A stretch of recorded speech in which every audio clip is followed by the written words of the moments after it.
نحمده ونصلي ونسلم على رسوله الكريم وأشهد أن لا إله إلا الله وحده لا شريك له وأشهد أن سيدنا ومولانا محمدا عبده ورسوله أما بعد فأعوذ بالله من الشيطان الرجيم بسم الله الرحمن الرحيم لقد كان لكم في رسول الله أسوة حسنة لمن كان يرجو الله واليوم الآخر وذكر الله كثيرا وقال رسول الله صلى الله تبارك وتعالى عليه وسلم لا يؤمن أحدكم حتى يكون هواه تبعا لما جئت به او كما قال رسول الله صلى الله تعالى عليه وسلم رب اشرح لي صدري ويسر لي امري واحلل عقدة من لساني يفقهوا قولي اللهم صل على محمد وعلى آل محمد كما صليت على إبراهيم وعلى آل إبراهيم إنك حميد مجيد اللهم بارك على محمد وعلى آل محمد كما باركت على إبراهيم وعلى آل إبراهيم إنك حميد مجيد۔ پیارے رسول اکرم صلی اللہ تعالی علیہ وسلم کی زندگی اللہ تبارک و تعالی نے محفوظ کرائی۔ رسول اکرم صلی اللہ تعالیٰ علیہ وسلم کی زندگی صرف اور صرف عبادات سے متعلق نہیں ہے، بلکہ رسول اکرم صلی اللہ علیہ وسلم کی مبارک زندگی گھر کے معاملات سے متعلق بھی موجود ہے۔ آج کی نشست میں ہم آپ کو رسول اکرم صلی اللہ تعالیٰ علیہ وسلم کے گھر کی زندگی بتانا چاہتے ہیں۔ پیارے رسول صلی اللہ علیہ وسلم کے گھر کا ہم جائزہ اور دورہ کرتے ہیں کہ رسول اکرم صلی اللہ علیہ وسلم گھر میں کیسے رہتے تھے۔ حضرت عبداللہ بن عمر رضی اللہ تعالی عنہ اور ان کے ساتھ دو صحابی اور تھے، انہوں نے یہ سوچا کہ رسول اکرم صلی اللہ علیہ وسلم کے گھر کی زندگی کیسی ہوگی۔ شاید آپ گھر میں بہت لمبی نماز پڑھتے ہوں گے اور آپ جاتے ہی جائے نماز بچھا لیتے ہوں گے، سجدے میں پڑھے رہتے ہوں گے۔ چنانچہ انہوں نے رسول اکرم صلی اللہ تعالیٰ علیہ وسلم کی زندگی کو جاننے کے لیے ازواج مطہرات سے رابطہ کیا۔ ظاہر ہے گھر کی زندگی بتانے کے لیے سب سے بہترین زندگی گھر کی رسول اکرم صلی اللہ علیہ وسلم کی گھر والیوں سے ہی پتہ چل سکے گی۔ حضرت عائشہ رضی اللہ تعالی عنہا سے پوچھا، میمونہ رضی اللہ تعالی عنہا سے پوچھا، صفیہ رضی اللہ تعالی عنہا سے پوچھا کہ رسول اکرم صلی اللہ علیہ وسلم کے گھر کی زندگی کیا تھی، تو تمام ازواج مطہرات کی طرف سے ایک ہی طرح کا جواب ملا کہ آپ گھر میں تشریف لاتے تھے تو ہمارے ساتھ عام آدمیوں کی طرح ہی رہتے تھے، کوئی خاص امتیاز نہیں ہوتا تھا، کوئی علیحدہ سے چیز آپ نہیں کرتے تھے، آپ نماز بھی پڑھتے تھے، آپ آرام بھی فرماتے تھے، آپ ہم سے بات چیت بھی کیا کرتے تھے، آپ ہمارے ساتھ ہنسی مذاق بھی کرتے تھے، یعنی جس طرح سے ایک عام آدمی گھر میں رہتا ہے آپ اس طرح سے گھر کی زندگی گزارتے تھے۔ تو ان تینوں اشخاص نے یہ سمجھا کہ رسول اکرم صلی اللہ تعالیٰ علیہ وسلم کے گھر کی زندگی اس طرح سے اس لیے تھی کہ رسول اکرم صلی اللہ تعالیٰ علیہ وسلم تو بخشے بخشائے ہیں، آپ کو تو یہ عبادت کرنے کی ضرورت بھی نہیں ہے، اور ہم امتی ہیں، ہمارے لیے تو بہت زیادہ محنت کی ضرورت ہے۔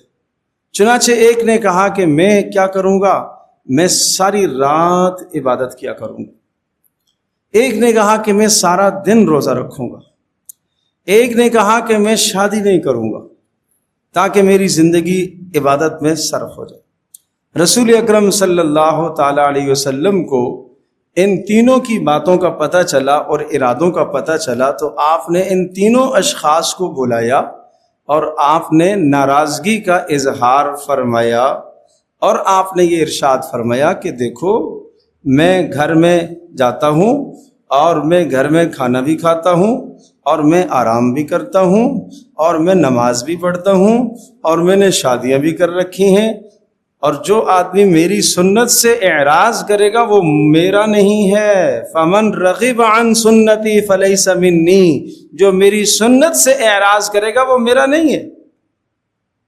تو پیارے رسول صلی اللہ تعالی علیہ وسلم نے انہیں اعتدال سکھایا، اور آن حضرت صلی اللہ تعالی علیہ وسلم کے گھر کی زندگی، حضرت عائشہ رضی اللہ تعالی عنہا ارشاد فرماتی ہیں کہ پیارے رسول صلی اللہ تعالی علیہ وسلم گھر میں کیا کرتے تھے؟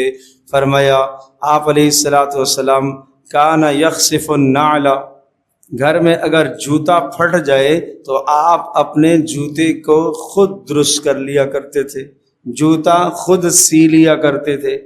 جب جوتا سی لیا کرتے تھے تو جوتے کو صاف کرنا اور پالش کرنا اگر سنت کی نیت سے آدمی کرے گا تو اس پر بھی اسے ثواب ملے گا۔ نمبر 2، پیارے رسول صلی اللہ تعالی علیہ وسلم وَيُرَقِّعُ الثَّوْبَ، آپ اپنے گھر میں اپنے کپڑے کو خود سی لیا کرتے تھے۔ کپڑا کوئی پھٹ گیا ہے، قمیص پھٹ گئی ہے، چادر کا کوئی حصہ پھٹ گیا ہے تو آن حضرت صلی اللہ تعالی علیہ وسلم اسے خود سی لیا کرتے تھے۔ سوئی اٹھا کر دھاگا ڈال کر سنت کی نیت کر کے کپڑے کو ایک ٹانکا لگانا یہ بھی باعث ثواب ہے۔ صرف ثواب نماز پڑھنا نہیں، صرف ثواب روزہ رکھنا نہیں، مگر نیت تو بدلو، نیت سنت کی کرو، نیت سنت کی کرو۔ کپڑے کو گھر کے اندر رہ کر پیوند لگانا یہ بھی رسول اکرم صلی اللہ تعالی وسلم کی مبارک سنت ہے۔ اگر ایک شخص اپنے گھر میں یہ کام کرتا ہے اور وہ سنت کی نیت کر کے کرتا ہے تو کپڑے کا پیوند لگانا بھی باعث ثواب، باعث اجر اور عبادت ہے۔ اسی طرح سے ارشاد فرمایا پیارے رسول صلی اللہ تعالی علیہ وسلم گھر کے کام کاج میں گھر والیوں کے ہاتھ بٹایا کرتے تھے۔ خواتین گھر میں کام کر رہی ہیں، آن حضرت صلی اللہ تعالی علیہ وسلم گھر میں ہاتھ بٹایا کرتے تھے، اور اس ہاتھ بٹانے کی تفصیل یہ ذکر فرمائی کہ آپ گوشت کاٹ دیا کرتے تھے، آپ سبزی کاٹ دیا کرتے تھے۔ اندازہ تو کرو رسول اکرم صلی اللہ تعالی علیہ وسلم کا ایک طرف منصب رسالت کتنا بلند ترین منصب، کیا ایسا نہیں ہو سکتا تھا؟ یہ بہتر نہ تھا کہ جو وقت آپ گھر کے اندر اپنی گھر والیوں کے ساتھ سبزی کاٹنے میں یا گوشت کاٹنے میں صرف فرما رہے ہیں، جو وقت یہاں خرچ کر رہے ہیں، اگر یہ وقت باہر آپ کسی کو دعوت دینے میں خرچ کرتے تو وہ اچھا نہ ہوتا؟ مگر نہیں، رسول اکرم صلی اللہ تعالی علیہ وسلم نے اپنی سیرت طیبہ سے یہ سمجھایا ہے کہ گھر کی زندگی ایک مرد کو بحیثیت شوہر کے کیسے گزارنی چاہیے۔ جو ایک بیوی کے دل میں جائز مطالبہ آتا ہے وہ مطالبہ ازواج مطہرات نے، رسول اللہ صلی اللہ علیہ وسلم کی بیگمات نے آپ سے کیا ہے۔ بحیثیت بیوی ہونے کے انہوں نے تمام کے تمام مطالبات، جو مطالبہ ایک بیوی کے دل میں آ سکتا ہے وہ مطالبات رسول اللہ صلی اللہ علیہ وسلم کی بیگمات نے آپ سے کیے ہیں۔ کیوں؟ یہ اس لیے ہے اللہ پاک نے رسول اللہ صلی اللہ علیہ وسلم کو اس امتحان سے بھی اس لیے گزارا تاکہ کوئی یہ نہ کہہ سکے کہ یہاں رسول اللہ صلی اللہ علیہ وسلم کی زندگی کا کوئی عمل مجھے نہیں ملتا۔ اگر کوئی آدمی باہر کسی منصب میں ہے، باہر اس کو 4 6 8 10 اس کے خادم نوکر ملازم لگے ہوئے ہیں، اور گھر کے اندر اگر اس نے اپنی گھر والی کو کسی کام کا کہہ دیا اور گھر والی نے آگے کام کر کے نہ دیا تو یہ چیخنے لگ جائے کہ باہر تو لوگ میری اتنی خدمت کرتے ہیں اور یہ کرتے ہیں اور وہ کرتے ہیں اور تم گھر میں کچھ نہیں کرتی ہو. نہ، رسول اللہ صلی اللہ علیہ وسلم نے اپنے عمل سے بتلایا ہے کہ باہر تمہارا منصب، تمہارا مقام کتنا ہی بلند کیوں نہ ہو، گھر کے اندر تم اپنی اہلیہ کے ساتھ ایک شریک حیات کی طرح رہو گے، برابر برابر کا معاملہ کرو گے. اللہ اکبر. کیا رسول اللہ صلی اللہ علیہ وسلم گھر میں اپنا جوتا صاف کرنے کے لیے، اپنا کپڑا صاف کرنے کے لیے، اپنے کپڑے کو پیوند لگانے کے لیے کوئی ملازم نہیں رکھ سکتے تھے؟ کیا کوئی خادم آپ کو میسر نہیں ہو سکتا تھا؟ ہو سکتا تھا. اگر یہ سب کچھ ہوتا تو ایک غریب انسان کے لیے رسول اللہ صلی اللہ علیہ وسلم کی گھریلو زندگی نمونہ کیسے بنتی؟ آپ کی گھریلو زندگی کو بھی نمونہ بنایا گیا، مثال بنایا گیا، اور اس طرح سے ارشاد فرمایا. پیارے رسول صلی اللہ تعالی علیہ وسلم گھر میں جب تشریف لاتے کیسے کھاتے تھے؟ کھانے کا کیا مزاج تھا گھر کا؟ گھر والیوں کے ساتھ آپ کا کیا معاملہ تھا؟ مرتن یاکل ما حضر، کبھی کبھی گھر میں جب تشریف لاتے جو پکا ہوا ہوتا وہ تناول فرما لیتے. جو ما حضر کا معنی جو پکا ہوا ہوتا وہی کھا لیتے. کوئی علیحدہ سے اہتمام اور التزام آپ نہیں چاہتے تھے، اور فرمایا کہ ولا يرد ما وجد، جو گھر میں کھانا پکا ہوا ہوتا اس کو آپ رد نہیں کرتے تھے. سالن کے اندر مرچ کم زیادہ ہونے کی بنیاد پر لڑائی نہیں ہوتی تھی، چائے بر وقت نہ ملنے پر لڑائی نہیں ہوتی تھی، کوئی شے بر وقت موجود نہ ہونے پر لڑائی نہیں ہوتی تھی. اگر بر وقت کھانا موجود نہ ہوا لڑائی نہیں ہوتی تھی. اگر کھانے میں نمک مرچ زیادہ ہوا، فرمایا پسند ہوتا تو کھا لیتے، اگر پسند نہ ہوتا تو چھوڑ دیتے، مگر زبان سے کوئی جملہ نہیں بولتے تھے. ما عاب رسول اللہ صلی اللہ تعالی علیہ وسلم فی الطعام قط، رسول اللہ صلی اللہ تعالی علیہ وسلم نے کبھی بھی کھانے میں عیب نہیں نکالا. لے جاؤ اس کو، یہ ایسا ہو گیا ہے میں نہیں کھاؤں گا، کبھی بھی آپ نے عیب نہیں نکالا. ان اشتہا اکلا، اگر پسند آیا تو کھا لیا، وَإِلَّا فَتَرَكَ، اگر پسند نہ آیا تو چھوڑ دیا. عیب نکالنا، عیب جوئی کرنا، یہ رسول اکرم صلی اللہ علیہ وسلم کا مزاج نہیں تھا. اچھا اور خوبصورت اور بہترین گھر میں کھانا پکا ہوا ہو تو گھر والوں کی حوصلہ افزائی کے لیے کھانے کی تعریف فرما دیا کرتے تھے. اس لیے اس سے پکانے والیوں کا دل بڑھتا ہے، جذبہ پیدا ہوتا ہے، دل خوش ہوتا ہے. کیا ہی خوبصورت زندگی ہے گھر کی، کیا ہی محبت کی زندگی ہے گھر کی. حضرت عائشہ رضی اللہ تعالی عنہا سے کہا، عائشہ جب تم مجھ سے ناراض ہوتی ہو تو مجھے محسوس ہو جاتا ہے، جب تم مجھ سے ناراض ہوتی ہو تو مجھے محسوس ہو جاتا ہے. اللہ اکبر، اللہ اکبر. رسول اکرم صلی اللہ تعالی علیہ وسلم سے گھر میں ازواج مطہرات نے ناراضگی بھی کی ہے. کیوں؟ ایک بیوی میاں کی زندگی میں ناراضگی بھی ہو جاتی ہے، اور میرے لیے اور آپ کے لیے نمونہ ہے کہ اگر بیوی گھر میں ناراض ہو جائے تو آدمی کو کیا کرنا چاہیے؟ ڈنڈا نہیں اٹھانا چاہیے، جوتا نہیں اٹھانا چاہیے، لڑائی نہیں کرنی چاہیے، معاملے کو بہتر کرنا چاہیے، معاملے کو اچھا کرنا چاہیے. اب رسول اکرم صلی اللہ تعالی علیہ وسلم کیا ارشاد فرما رہے ہیں؟ عائشہ جب تم ناراض ہوتی ہو تو مجھے محسوس ہو جاتا ہے. عائشہ رضی اللہ تعالی عنہا نے پوچھا کہ آپ کو کیسے محسوس ہو جاتا ہے؟ اس کو کہتے ہیں بیوی کے مزاج کو سمجھنا، فرمایا کہ جب تم مجھ سے ناراض ہوتی ہو اور تم جب قسم کھاتی ہو تو تم یوں کہتی ہو رب ابراہیم کی قسم، اور جب تم مجھ سے راضی ہوتی ہو تو تم کہتی ہو رب محمد کی قسم۔ سبحان اللہ۔ تو ہم عائشہ رضی اللہ تعالی عنہا پر قربان جائیے، انہوں نے بھی ارشاد فرمایا اے پیارے نبی صلی اللہ تعالی علیہ وسلم، اللہ کی قسم صرف آپ کا نام ہی چھوڑتی ہوں، آپ کو نہیں چھوڑتی۔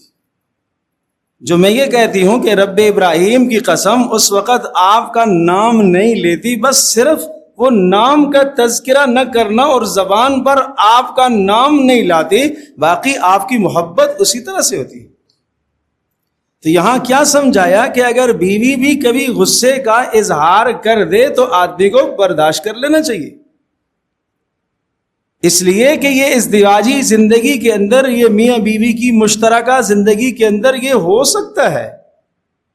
اور اگلی بات سنیے، رسول اکرم صلی اللہ تعالی علیہ وسلم گھر میں ہے، حضرت عائشہ رضی اللہ تعالی عنہا کو آپ نے پینے کے لیے پیالہ عنایت فرمایا، حضرت عائشہ رضی اللہ تعالی عنہا نے اس سے پیا، پھر رسول اکرم صلی اللہ تعالی علیہ وسلم اس پیالے کو ہاتھ میں لیتے ہیں اور عائشہ سے پوچھتے ہیں عائشہ کہاں تو نے منہ لگایا؟ میں بھی وہاں ہی منہ لگا کر پیوں گا۔ یا یوں کہا کہ عائشہ دیکھو تم نے یہاں منہ لگا کر پیا تھا نا، میں بھی وہاں ہی منہ لگا کر پی رہا ہوں۔ یہ کیا کیا؟ یہ رسول اللہ صلی اللہ علیہ وسلم نے اپنی گھر والی کے ساتھ محبت کا اظہار فرمایا ہے، محبت کا اظہار فرمایا ہے۔ اب سنیے، لقد کان لکم فی رسول اللہ اسوۃ حسنہ، تمہارے لیے رسول اللہ صلی اللہ علیہ وسلم کی زندگی خوبصورت نمونہ۔ مجھے بتائیے، بیوی کے ساتھ محبت کا اظہار کرنا کوئی جرم؟ اگر کوئی آدمی بیوی کے ساتھ محبت کا اظہار کرے اور سنت کی نیت کرے اور ثواب کی نیت کرے تو ثواب ہی ثواب ہے، عبادت ہی عبادت ہے۔ آج تک کسی نے یہ اس سنت پر عمل کی؟ آپ کا کیا خیال ہے کہ سنتوں کا تعلق صرف مسجد سے ہی؟ سنتوں کا تعلق صرف نماز ہی سے؟ سنتوں کا تعلق صرف روزے ہی سے ہے؟ یہ بھی تو گھر کی زندگی ہے۔ محبت کا اظہار کرنا، محبت کو جتلانا، محبت کو بتلانا اور محبت کو ظاہر کرنا اور پیار محبت سے اور اخلاق سے بات کرنا، یہ رسول اکرم صلی اللہ علیہ وسلم کا اسوہ حسنہ ہے۔ یہاں صرف ایک بیوی ہے گھر میں تو لڑائی جھگڑے دھنگا فساد، وہاں رسول اللہ صلی اللہ علیہ وسلم دنیا سے پردہ جب فرما رہے، گھر میں 9 ازواج مطہرات، 9 بیویاں، 9 بیگمات محمد رسول اللہ صلی اللہ علیہ وسلم کے گھر میں، وہ 9 کی 9 کوئی ایک خاندان کی نہیں، مختلف خاندانوں کی، مختلف قبائل کی اور مختلف فیملیوں کی اور مختلف گھرانوں کی عورتیں ہیں، مختلف مزاجوں کی عورتیں ہیں۔ ہر قسم کی مزاج کی خاتون کے ساتھ پیارے رسول صلی اللہ علیہ وسلم کا خوبصورت نباہ موجود ہے، خوبصورت نباہ موجود ہے۔ اللہ اکبر۔ تو میں یہ عرض کر رہا ہوں، ایک کے ساتھ یہاں لڑائی ہو رہی ہے اور ایک کے ساتھ چپکلش ہو رہی ہے کہ پورا محلہ سنتا ہے اور پورے محلے کو خبر ہو جاتی ہے کہ فلاں کے گھر میں آج ہنگامہ برپا ہوا ہے اور لڑائی ہوئی ہے اور مار کوٹ ہوئی ہے، مار پیٹ ہوئی۔ اللہ، ظلم ہے بھائی، ظلم۔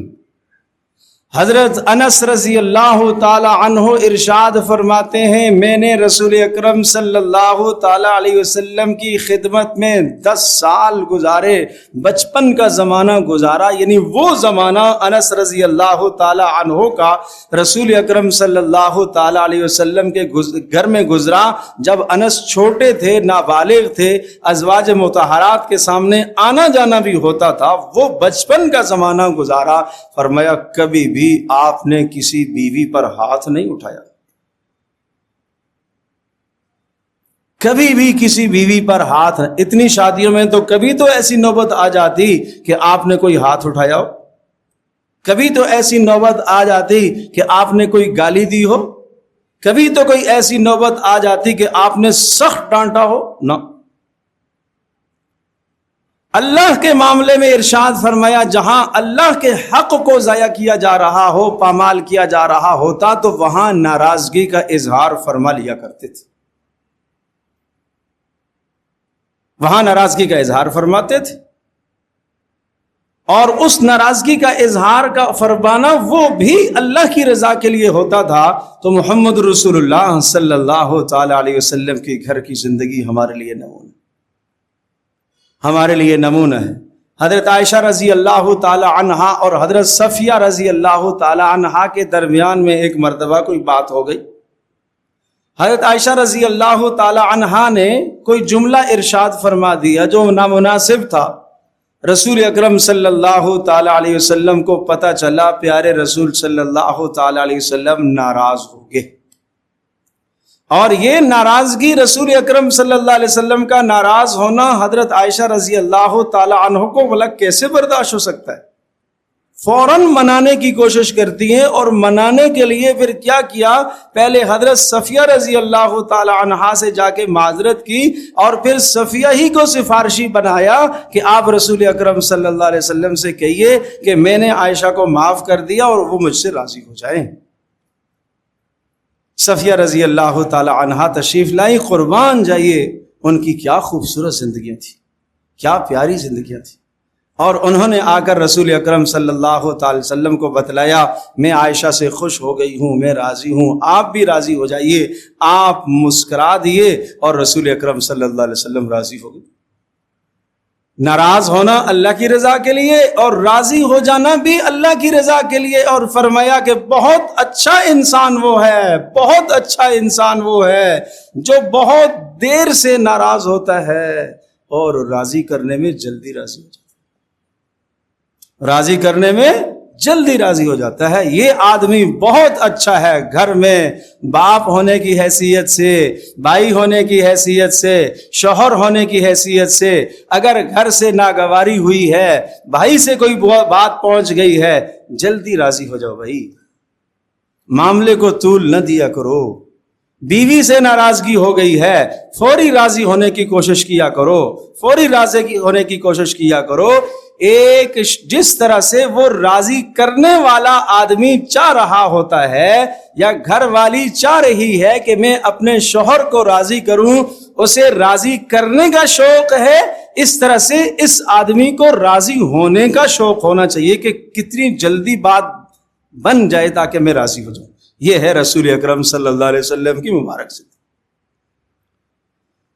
اللہ اکبر، یہ ہے مبارک زندگی۔ نہیں تو سب کا موڈ جو ہے وہ آف ہوا ہے۔ 3 دن ہو گئے جی، 4 دن ہو گئے، اور گھر میں تشریف لاتے ہیں تو جناب گھر میں جوتے اتار کے اور اپنا جناب لباس تبدیل کر کے نکل جاتے ہیں باہر دوستوں میں، اور وہ دوستوں میں رات گئے تک رہتے ہیں، اور پھر جناب رات گئے تشریف لاتے ہیں گھر میں علیحدہ کمرے میں، اور جناب اس کے بعد صبح پھر سویرے اٹھ کے چلے جاتے ہیں اپنے آفس اور کام میں چلے جاتے ہیں۔ یہ ناراضگی کا اظہار، یہ کون سی ناراضگی کا اظہار ہو رہا ہے بھائی؟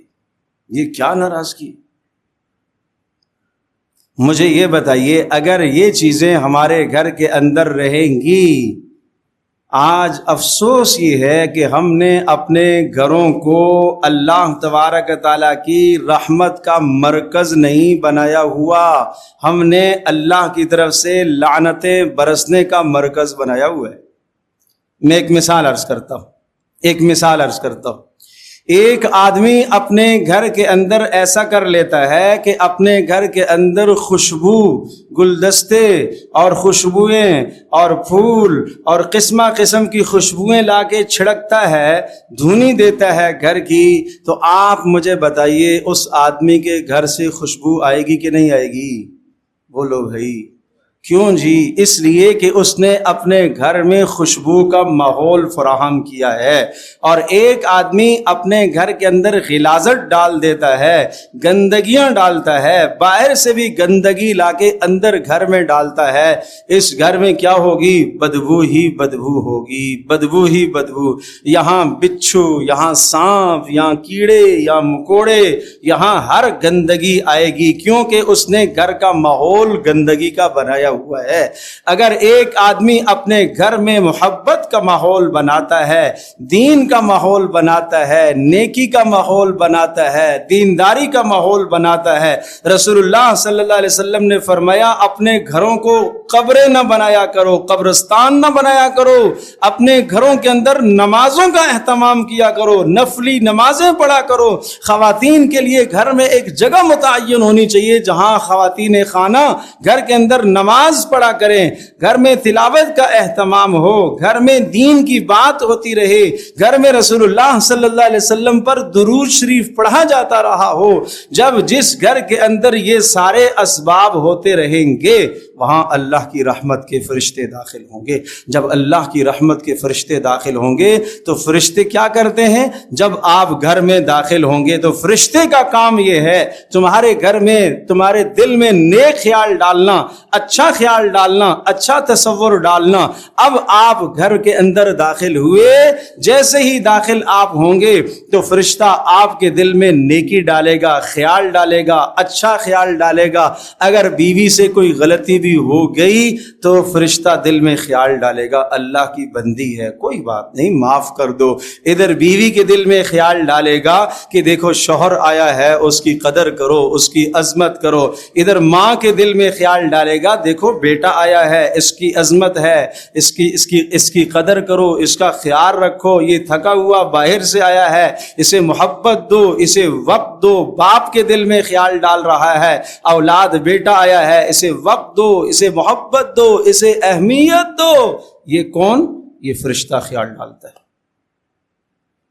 تو مجھے بتاؤ ادھر سے بھی نیک خیال، ادھر سے بھی نیک خیال، تو گھر میں محبتیں پیدا ہوں گی کہ نہیں ہوں گی؟ محبتیں پیدا ہوں گی۔ اور اگر غلاظت ہوئی، گھر میں گندگی ہوئی اور نجاست ہوئی تو پھر کیا ہوگا؟ پھر شیاطین اس گھر میں آئیں گے، فرشتے تو نہیں آئیں گے۔ فرشتوں کا داخلہ تو بند کر دیا آپ نے۔ اب وہاں کیا ہوں گے؟ شیاطین آئیں گے، وہاں جنات آئیں گے، وہ تو لعنتیں لے کر آئیں گے، وہ تو گندگیاں لے کر آئیں گے۔ اور شیطان کیا ڈالتا ہے؟ وہ دل میں گناہ کا خیال ڈالتا ہے۔ اب گھر میں یہ آدمی داخل ہوا، راستے میں کوئی چیز رکھی ہوئی ہے اور اس کی چیز کے ساتھ ٹکر لگ گئی اور گرتے گرتے بچا یا گر گیا، شیطان نے فوری خیال ڈالا یہ گھر کی سلیقہ مند عورت نہیں ہے، سلیقہ مند عورت نہیں ہے، ایک دم ڈانٹے گا، عقل نہیں ہے تمہارے اندر، کیسا تم نے اس کو رکھا ہے، مجھے لگی ہے۔ اور ادھر اس کے دل میں بھی برا خیال آیا، یہ کیا کہے گا؟ اندھے ہو، دیکھ کے نہیں چلتے ہو تم؟ یہ ہے برا خیال، یہ ہے برا خیال۔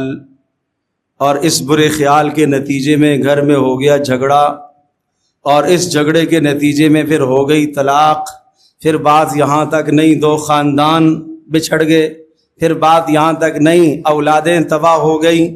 اور اگر گھر میں دین کا ماحول قائم ہو، خوبصورت تلاوت کا ماحول قائم ہو، نماز روزے کا ماحول قائم ہو، اب گھر کے اندر داخل ہوا، جناب راستے میں کوئی چیز پڑی ہوئی ہے، ٹکراؤ ہو گیا، گرنے لگا، گرتے گرتے بچا، تو فرشتہ خیال ڈالے گا گھر میں خاتون خانہ صبح سے لے کر شام تک بیچاری کام کرتی رہتی ہے، ایک چیز رہ گئی ہوگی، کوئی بات نہیں، یہ ہے نیک خیال۔ ادھر اس نے دیکھا میرے شوہر کو ٹکر لگی ہے اور جناب گرتے گرتے بچا ہے، یہ دھوڑی دھوڑی پہنچ گئی، لگی تو نہیں آپ کو، یہ میری غلطی ہے، میرا قصور ہے، میں نے چیز راستے میں رکھ دی۔ مجھے بتاؤ ادھر بھی اچھا خیال ادھر بھی اچھا خیال، محبت پیدا ہوگی کہ نہیں ہوگی؟ یہ ہے گھر کا ماحول، یہ ہے رسول اللہ صلی اللہ علیہ وسلم کی زندگی۔ تو پیارے رسول صلی اللہ تعالیٰ علیہ وسلم کے گھر کی زندگی عرض کر رہا تھا. رسول پاک صلی اللہ تعالیٰ علیہ وسلم فرمایا وَإِن وَجَدَ تَمْرًا دُونَ خُبْزِهِ أَكَلَا. اگر گھر میں تشریف لاتے, آج روٹی نہیں پک سکی گھر میں, کوئی بھی وجہ ہو سکتی ہے بھائی, آج روٹی نہیں پک سکی, کیا کھجور سامنے رکھ دی گئی, آپ نے کھجور کو تناول فرما لیا, کھا لیا, روٹی کی جگہ پر آج کھجور پر آپ نے گزارا کر لیا. وَإِن وَجَدَ لَبْنًا دُونَ خُبْزِهِ اكْتَفَى بِهِ. آج گھر میں روٹی نہیں بن سکی مگر دودھ پیش کر دیا گیا تو آپ نے دودھ پی لیا, روٹی کی جگہ پر دودھ پی لیا اور روٹی کی جگہ پر دودھ پر ہی اکتفا کر لیا. یہ ہے خوبصورت زندگی, یہ ہے پیاری زندگی. اور فرمایا وَإِن وَجَدَ بِطِّيخًا أَوْ رُطْبًا أَوْ رُطْبًا أَكَلَهُ. کبھی کبھی گھر میں کیا کرتے, کبھی کبھی گھر میں خربوز اور کھجور دونوں کو ملا کر تناول فرما لیتے, کھا لیتے. ایک کی تاثیر گرم, ایک کی تاثیر ٹھنڈی, تاکہ جسم کے اندر مزاج بھی درست رہے اور پیٹ بھی بھر جائے, ضرورت بھی پوری ہو جائے. لا یأکل متکئا. کبھی ٹیک لگا کر گھر میں کھانا آپ نے نہیں فرمایا, ٹیک لگا پا کر کبھی آپ نے کھانا نہیں تناول فرمایا. سبحان اللہ. فرماتے تھے کہ میں اس طرح سے کھاتا ہوں جیسے ایک غلام کھاتا ہے, کھانا قدرے جھک کر کھایا کرتے تھے. اور فرمایا ولا علی خوان. کبھی بھی کسی اونچی چیز پر بیٹھ کر آپ نے کھانا نہیں کھایا, نیچے زمین پر تشریف فرما ہو کر کھانا تناول کیا کرتے تھے. اللہ اکبر. مندیلہ باطن قدمیہ.